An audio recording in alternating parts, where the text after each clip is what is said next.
voir nos vies. Il faut voir. Du macaron blanc, au nom, le pasteur ici, bien que le noir. Et la prison.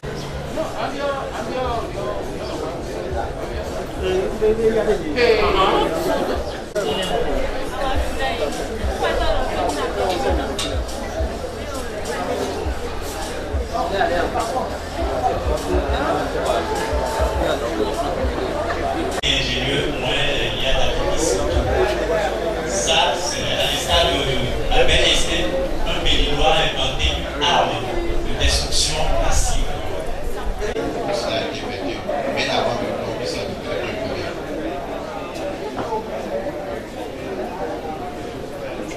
ne la bienvenue à toutes et à tous pour votre présence en ce lieu en vue de l'ouverture du salon de valorisation des œuvres protégées par l'Organisation africaine de la propriété intellectuelle.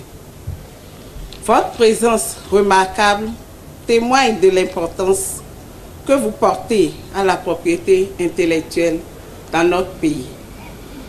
Je tiens à témoigner ma sincère gratitude à son Excellence, Monsieur le ministre de l'Industrie, du Commerce et de l'Artisanat, qui a accepté de procéder à l'ouverture de ce salon malgré son agenda très chargé.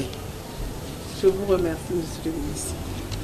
Je saisis cette occasion pour lui renouveler ma profonde reconnaissance pour son soutien constant, son attention particulière aux différents dossiers relatifs à la propriété intellectuelle et à sa présence effective aux diverses activités de l'Agence nationale de la propriété industrielle. Une fois encore, Monsieur le ministre, je vous remercie. Mesdames et Messieurs, chers exposants, une des innovations de l'Agence nationale de la propriété industrielle cette année, c'est l'organisation du Salon de valorisation des œuvres béninoises protégées à l'OAPI. Il s'agit d'une foire d'exposition des œuvres béninoises protégées à l'OAPI. C'est un cadre pour nous de rencontre pour orienter les projecteurs sur ceux-là qui, par le biais de l'ANAPI, ont eu divers titres de propriété industrielle dans leur domaine d'activité respectif. Ce salon est organisé pour célébrer la Journée mondiale de la propriété intellectuelle, commémorée le 26 avril de chaque année. Instituée par les États membres de l'Organisation mondiale de la propriété intellectuelle, OMPI, cette journée a pour but de vulgariser la propriété intellectuelle à travers les activités incitatives de créativité et d'innovation. Le Salon de valorisation des œuvres protégées, SVOP, vise à offrir aux exposants une opportunité d'échange entre eux et un espace de rencontre avec le public. Mesdames et Messieurs, chers exposants, cette année, le thème retenu par l'OMPI pour célébrer la Journée mondiale de la propriété intellectuelle est l'innovation pour une vie meilleure. Au Bénin, nous nous intéresserons à la question de savoir comment le système de propriété intellectuelle favorise-t-il l'innovation. Chaque jour dans le monde, des personnes ordinaires créent des choses extraordinaires pour rendre notre monde meilleur. Leurs innovations prennent de multiples formes, des plus banales aux plus spectaculaires. Qu'elles portent sur de nouveaux médicaments ou matériaux, sur des variétés végétales améliorées ou sur des moyens de communication, l'innovation rend notre vie plus saine, plus sûre et plus confortable.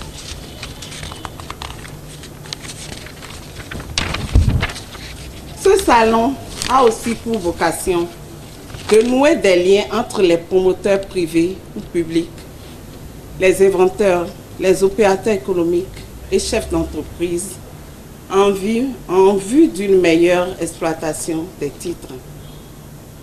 Ainsi, pendant 3 jours, les différents exposants feront connaître les solutions qu'ils proposent aux divers besoins de la population béninoise et susciter le réflexe de la protection des œuvres qui se créent quotidiennement.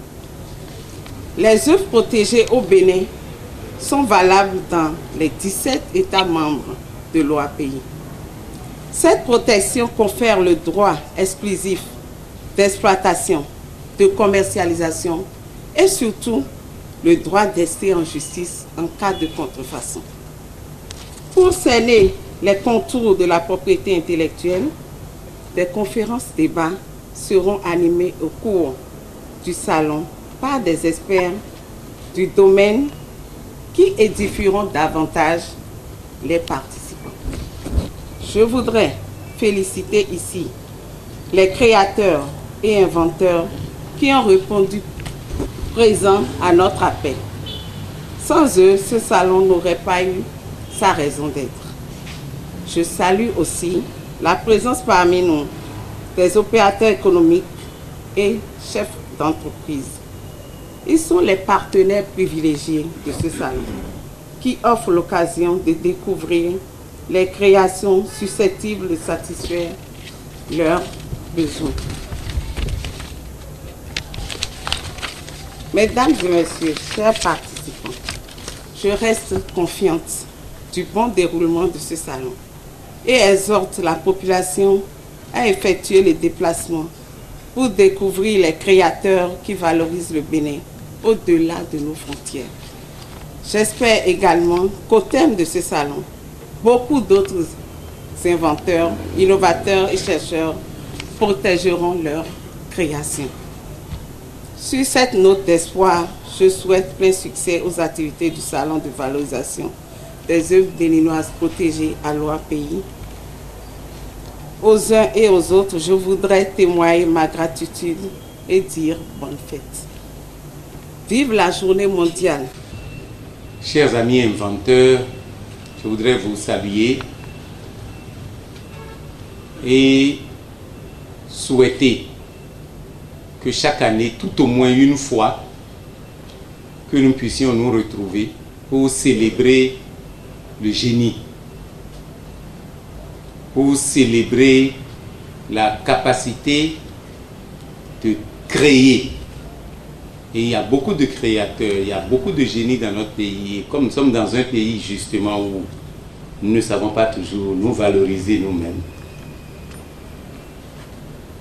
où on fait plus la publicité pour le négatif que pour le positif, ne serait-ce qu'une fois par an, entendons-nous pour le faire. Mais je suis sûr que si c'était le négatif, la célébration aurait été plus bruyante, un peu plus massive et il y aurait beaucoup plus de monde. Mais quand il s'agit du génie, on trouve très peu de gens, évidemment. Il y a très peu de gens qui sont ingénieux. Et c'est aussi le reflet d'un pays. La manière dont on célèbre ces génies reflète bien quelque chose dans le pays. Et je souhaite, Madame la Directrice Générale, je vois le DG Apiex là, si ça va coûter cher, le DG Apiex, je le salue. Vous avez aussi des stands comme ça. Et comme vous êtes un organisme d'État, parce que c'est ce qui peut gêner la NAPI, avoir les stands, je voudrais prier les inventeurs qui sont ici. Je voudrais les prier que chaque année, si nous devrions célébrer naturellement le 26 avril, que nous choisissions un autre jour pour aller à l'université. Parce que c'est là-bas que ça se produit, que ça devrait se produire. C'est là-bas qu'il y a la plupart des chercheurs qui sont chercheurs et qui sont enseignants. Et exposer simplement, sans rien dire, rien qu'en voyant des choses merveilleuses, nos enfants, nos jeunes gens ça pourrait les inspirer, ça pourrait leur plaire. Mais dans notre ANAPI ici, retranché, où il y a très peu de gens, vous savez, si d'autres créateurs étaient ici, autres que les inventeurs que nous avons, peut-être que ça attirerait beaucoup plus de monde. Or, le génie a besoin d'être célébré. Le génie a besoin d'être mis dans le public, et dans le bon public. Et à l'université, je pense que ça pourrait être un bon public. Par exemple, en décembre prochain, si Madame la DG pourrait organiser quelque chose à l'université, avec l'aide de l'ANAPI et des inventeurs qui sont ici, pour que les gens connaissent. Pour que les gens ne soient pas confrontés uniquement aux choses de peu de valeur. Que les gens soient confrontés au génie, à ce qui relève le genre humain. Parce que c'est de ça qu'il s'agit. Le dernier cas que je connais, vous l'avez déjà reçu, Madame la DG, c'est un groupe de 5-6 chercheurs béninois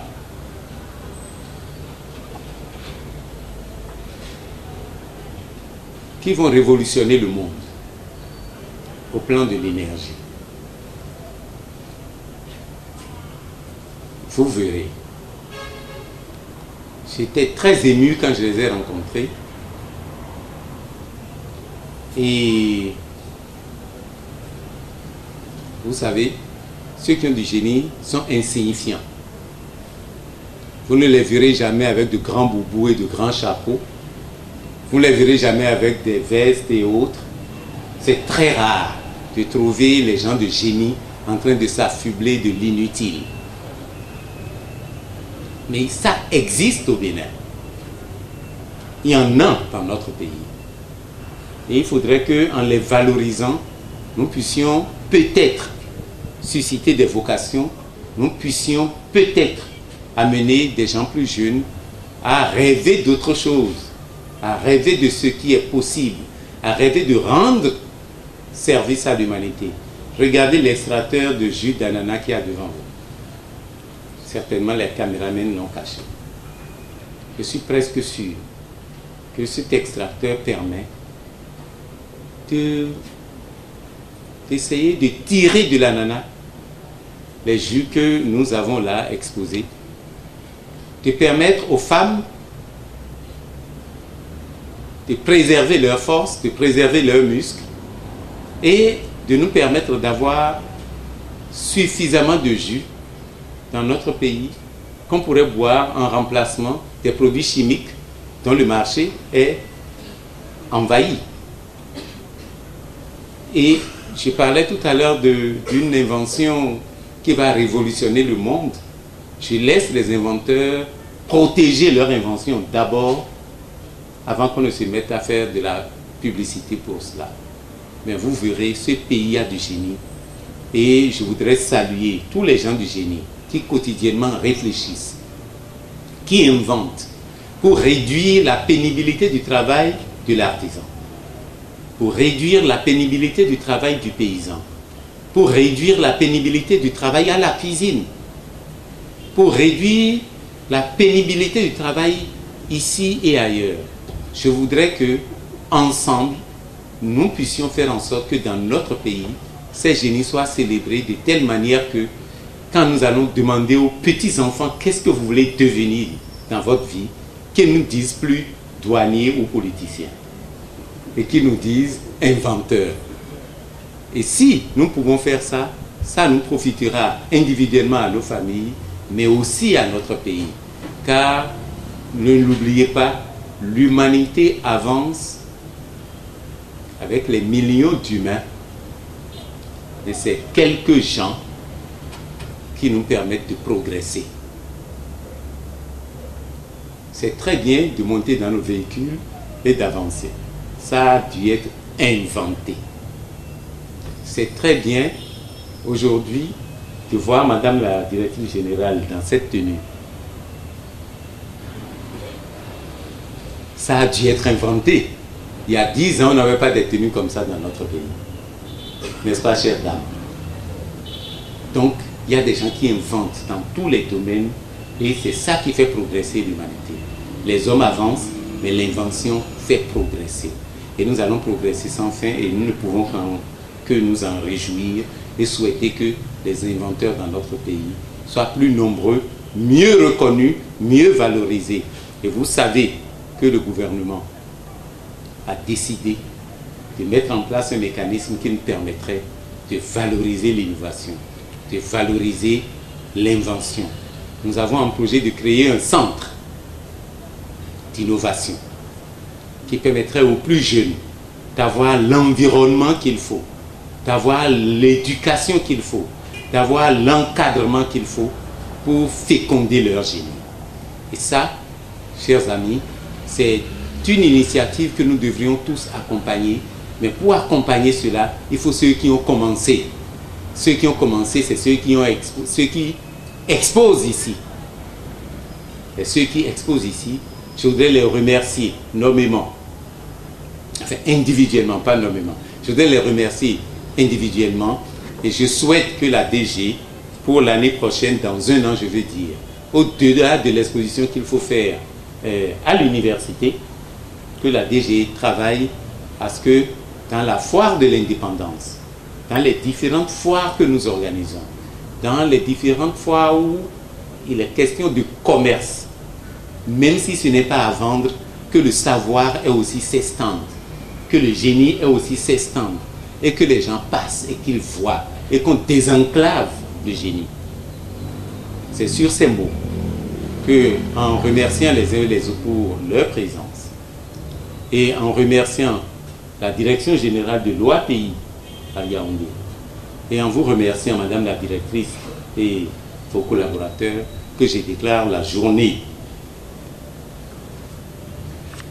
D'abord, le salon de valorisation des œuvres béninoises protégé par l'OAPI, que je déclare le salon ouvert, mais en même temps que je déclare les manifestations de cette journée ouvertes. Je vous remercie. Messieurs les membres du cabinet, Madame la Directrice, n'ayez pas peur, hein. Prenez avec Monsieur le ministre la paire de ciseaux et puis ensemble on va découper ou couper le ruban symbolique qui lance officiellement le salon. Sous vos applaudissements, mesdames et messieurs. Alors, Monsieur le ministre, vous pouvez maintenant visiter les stands en compagnie de vos collaborateurs. Séparer les pulpes du jus. Quand on met l'arena épulsée dedans, le jus sort de ce côté, et puis les pulpes de ce côté. Maintenant, de la même manière, on a innové cette machine appelée déplumeuse de fourrage. Professeur de naturopathie.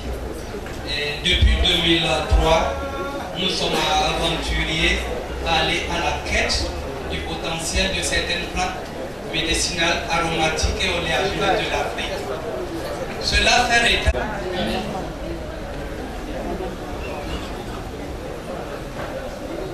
Ça, c'est des commerçants. Non, je ne suis pas venu voir les commerçants. Je suis venu voir ceux qui ont inventé.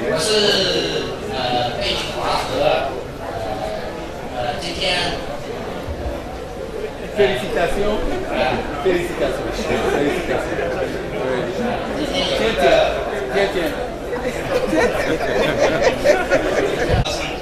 Qu'est-ce que nous a déterminé cela? Est-ce que c'est protégé? C'est protégé Pas un brevet d'invention. depuis 2008. Et aujourd'hui, vous avez les graines qui sont transformées en huile végétale non alimentaire qui est directement utilisée dans les moulins à maïs en remplacement du gasoil et du pétrole en pain. Il faut mettre en exergue. Ce ne sont pas les douleurs ici. Oui, bon, ça aussi. Non, c'est bien. Merci beaucoup. Bonsoir.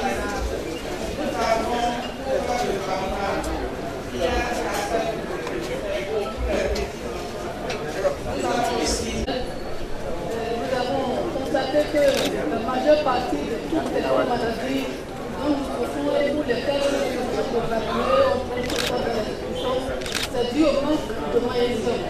Alors nous avons pensé à ça parce que nous avons subi certains problèmes de nerfs aussi qui n'ont pas reçu de réponse. Et c'est pour nous-mêmes que nous avons fait ce travail. Donc avec ça, nous avons, avec une recherche constatée que nous pouvons avoir jusqu'à 55 à 60 symptômes de maladie, des symptômes pour les nerfs. Avec ce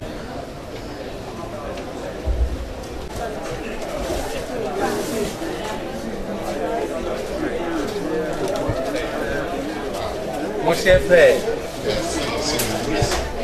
l'invention c'est quoi? Je le connais très bien. Même nous donnons quelques prospectus des membres du cabinet. Des partenaires. Est-ce qu'il a protégé ses inventions? Là, il faut préciser que monsieur ne peut pas décourager, mais c'est un savoir endogène qui est là. Il y a un type de protection que nous appelons le secret. Oui. Mais il a quand même fait la protection à travers la marque et le non commercial. C'est ça qui est en bas. Ce qui est assez significatif, c'est vraiment d'être pour l'amélioration.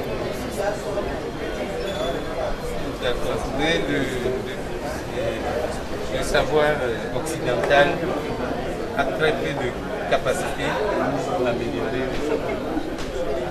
Oui, c'est vrai parce que c'est d'abord la conception que nous avons. Systèmes C'est la conception que nous avons. Chez nous, ça se transmet du père en fils. Les occidentaux, la propriété, c'est quelque chose qui est individuel. D'où est partie la propriété. On dit c'est pour moi, par contre si on dit c'est pour moi parce que vous pouvez vendre. Oui, oui. Alors, j'ai mené des recherches pendant 35 ans sur cette maladie. La prostate même n'en soit pas une maladie. La prostate, c'est un organe génital, un organe de reproduction. C'est par là passe le sperme, c'est par là passe l'urine. Mais à chaque passage de ces deux liquides, laisse souvent un dépôt dans la glande, dans la prostate. Et ces dépôts-là s'accumulent petitement pendant 15 ans avant de commencer par se manifester. Les urines répétées, la panne sexuelle, la faiblesse sexuelle, tout ça là, jusqu'à l'alitement. Mais vous savez que c'est le Bénin seul, c'est votre pays seul qui traite cette maladie cruelle et mortelle. Est-ce que vous voyez? Les Américains viennent ici, les chefs d'État viennent. Est-ce que vous voyez? Si vous êtes un homme, vous n'avez pas connu un cas d'accident mortel, vous n'avez pas été empoisonné, vous n'avez pas fait un accident. C'est la seule maladie qui nous tue. C'est les 30 secondes ça. Oui, je pense que c'est intéressant, hein, monsieur le ministre. C'est intéressant. Bon, maintenant la directrice, vous prenez pour le ministre. Merci beaucoup. Au revoir, monsieur le ministre. Bye bye. J'ai été sélectionné et j'ai été certifié par l'OAPI. Et c'est ceux-là qui ont été certifiés et qui sont invités. Alors je suis venu pour présenter mes produits. Le ministre a promis arriver, j'ai appris, donc je suis venu présenter aussi mon produit à monsieur le ministre, qui a même eu à témoigner parce que j'ai eu à traiter ses parents. L'un de ses parents et le parent a été guéri et c'est ça. Donc je suis venu pour présenter mes produits et comme c'est des produits précieux, quand il y a de ces genres de rencontres, il faut tout faire pour être là. C'est les raisons ça. Monsieur le PDG, votre appréciation par rapport à cette exposition? Ah non, c'est une très bonne chose, hein, parce que tout ce que je ne suis pas seul, tout ce que j'ai vu, j'ai été surpris. J'ai été surpris parce qu'il y a des inventions, j'ai vu des choses extraordinaires. Et si l'État pourra aider, subventionner les gens, moi je n'en veux pas, je ne veux pas. Si l'État pourrait subventionner les gens, ce serait une bonne chose. Parce que les Béninois, c'est des génies. Le petit pays, le Bénin là, on appelait le petit pays de latin. Est-ce que vous voyez? Donc il y a beaucoup de choses dedans. Est-ce que vous voyez? Donc si les gens peuvent, le gouvernement peut subventionner et pour qu'il y ait un suivi, ce serait une bonne chose. C'est une bonne chose. Par exemple, mon produit maintenant, vous voyez, les Américains viennent. C'est-à-dire, sur la planète, je suis le seul pour traiter cette maladie cruelle et mortelle. Moi, je traite, c'est le Seigneur qui guérit. Mais la prostate ne se traite nulle part. C'est le Bénin seul. C'est le patrimoine du Bénin. Et c'est d'abord, moi, mon patrimoine. Le patrimoine familial. Mais c'est pour le Bénin, c'est pour les Africains. C'est pourquoi j'ai renoncé d'aller servir ailleurs. Les Européens ont voulu que j'aille servir chez eux. J'ai refusé. J'ai renoncé. Je dis non. Je vais m'occuper de mes frères africains. Parce que c'est la maladie de la prostate qui avait tué François Mitterrand. Alors il avait des fortunes. François Mitterrand, Houphouët-Boigny, Bongo, Eyadema, Mobutu, tous ceux-là. Alors moi, les Européens m'ont sollicité que j'aille servir chez eux. J'ai refusé. Quel Africain peut avoir l'argent pour faire face à ce traitement? Je ne pense pas. J'ai fait de merveilles. Beaucoup ont été traités et guéris. C'est pourquoi moi, je dis à chaque instant, s'il y a des événements comme ça, je vais toujours me sacrifier pour être là avec mes collaborateurs. Ça, c'est un message très pointu.